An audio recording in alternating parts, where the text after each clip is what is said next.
welcome back to everyone. In this video I will guide you how to add or remove widget on Moto G37. Let's start the video if you want to fix this problem. So first of all, if you want to add widget, just click and hold on screen and click on widgets.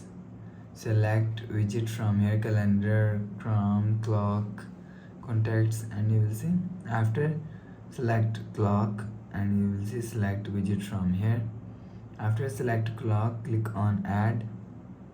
You will see widget is add. After add, click on screen, you will see clock widget is add. If you want to remove clock widget, just click and hold on widget.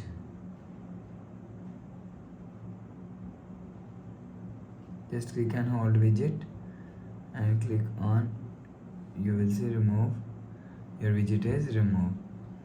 So please subscribe for more new latest videos. Thanks for watching.